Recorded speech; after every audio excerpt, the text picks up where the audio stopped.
What do you think when you see a danger ahead sign while driving? Naturally, you'd slow down or take another road. But in Mike Rowe's case, there was no such warning posted. The signals were there, yes, but subtle, easy to miss. At first glance, he seemed like the affable narrator who could spin anything into entertainment gold. But behind that steady tone and friendly smile was a man who questioned traditions, ignited debates, and sparked discussions that still divide people today. This is the real story of Mike Rowe, where he came from, what we were warned about, and why so many didn't listen. Mike Rowe's life started far from TV studios and fame. Born in March 1962 into a working-class Baltimore family, he grew up learning the value of honesty, discipline, and persistence. His parents, both teachers, instilled in him respect for education and hard work as a child. Rowe's life was ordinary: school during the week, family in the evenings, and free time exploring his surroundings. But even then, he carried a gift, a sharp ear for voices, and an instinct for storytelling. He could mimic sounds with uncanny accuracy and seemed endlessly fascinated by the details others overlooked. At school, he joined choirs and local productions, discovering the thrill of performing in front of people. Unlike many of his classmates, stage fright never held him back.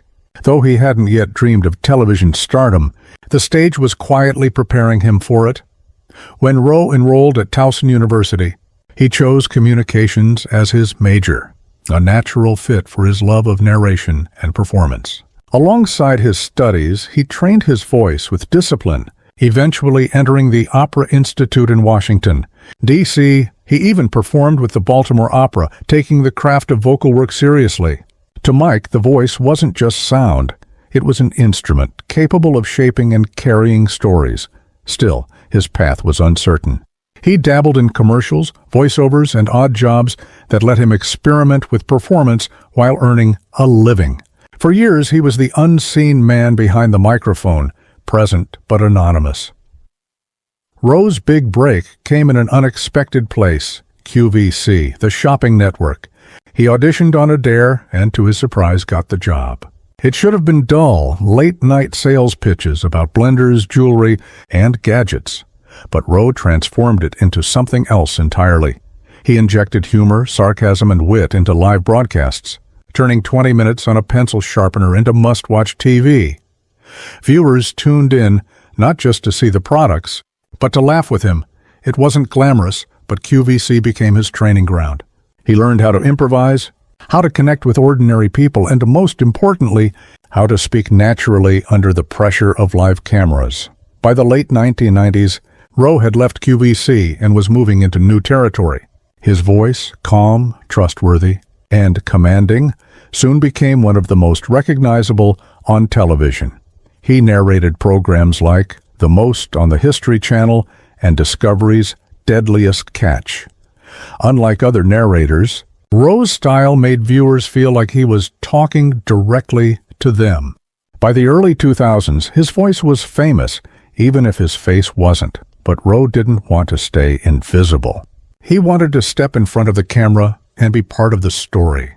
Discovery soon handed him that chance with a concept that seemed risky and raw, a show about the dirtiest, toughest, least glamorous jobs in America. That project would change his life. Its name, Dirty Jobs. Dirty Jobs didn't start in a boardroom.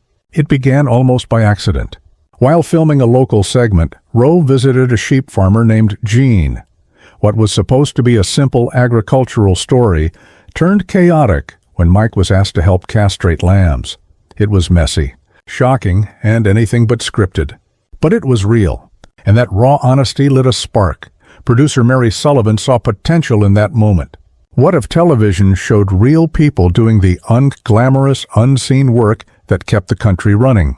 Together with Discovery executives, she and Rowe developed Dirty Jobs into a series. The concept was deceptively simple.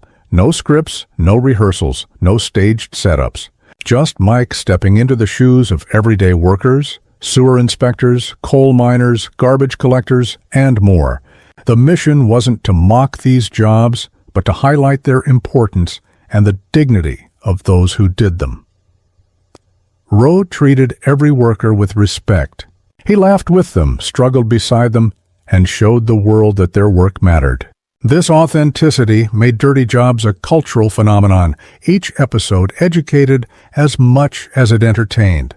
Viewers learned about industries they'd never considered, from wastewater treatment to exotic farming. They realized that their daily comforts depended on invisible labor performed by people rarely acknowledged. Workers who appeared on the show often expressed gratitude. For the first time, someone had said their jobs were important enough for national TV. That recognition gave them pride. But Dirty Jobs also sparked criticism. Some argued it glorified dangerous conditions or oversimplified systemic problems like low wages and lack of benefits. Still, in its early years, the fascination and appreciation it generated far outweighed the backlash. Rowe had become more than a host. He was a voice for dignity in work. As his platform grew, Rowe began speaking publicly about education. For decades, America had pushed one message: college equals success. But Rowe challenged that. He argued that the nation faced a skills gap, millions of jobs in trades like welding, plumbing, and manufacturing, but not enough trained workers to fill them. Meanwhile, graduates left college burdened with debt and degrees that didn't lead to employment. Through his Mike Rowe Works Foundation, he offered scholarships for trade schools, encouraging young people to pursue practical skills. Some hailed him as a voice of reason. Others accused him of devaluing higher education and oversimplifying the issue. His calm, matter-of-fact tone made his critiques even more powerful and more divisive. When the pandemic hit in 2020, Rowe's commentary became even more controversial. While acknowledging the seriousness of COVID-19, he questioned whether blanket shutdowns were destroying livelihoods unnecessarily. He spoke about small businesses closing, workers going without pay, and families slipping into poverty. Supporters praised him for speaking hard truths. Critics accused him of downplaying the danger. Though Rowe insisted he wasn't tied to any political party, his emphasis on personal responsibility and skepticism of government overreach made some label him conservative. Suddenly, his name became part of heated political battles, something he never explicitly sought. So, which is it? Is Mike Rowe a truth-teller or a troublemaker? To his fans, he's the rare voice willing to say what others avoid. To his critics, he oversimplifies complex issues and stirs unnecessary conflict. Rowe himself brushes off the labels, insisting he's just a guy asking questions. But asking the right questions, especially when they make people uncomfortable, is often the most disruptive act of all. Today, Rowe continues to influence conversations about work and values.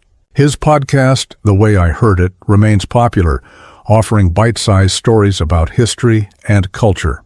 He still narrates shows like Deadliest Catch and How the Universe Works. Through the Mike Rowe Works Foundation, he continues funding scholarships for trades and encouraging respect for skilled labor. Privately, Rowe lives a quieter life in Belvedere, California. He has never married and has no children, a choice he's been open about.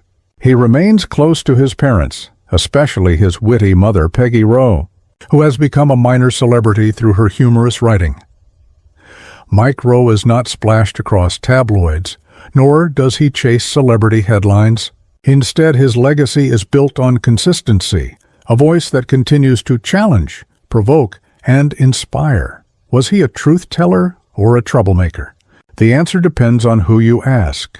But one fact remains. He made America look at work, at dignity, and at values in a way no one else had before. And perhaps that is his greatest achievement. Not just getting dirty on camera, but asking the questions that stick long after the mud has washed away.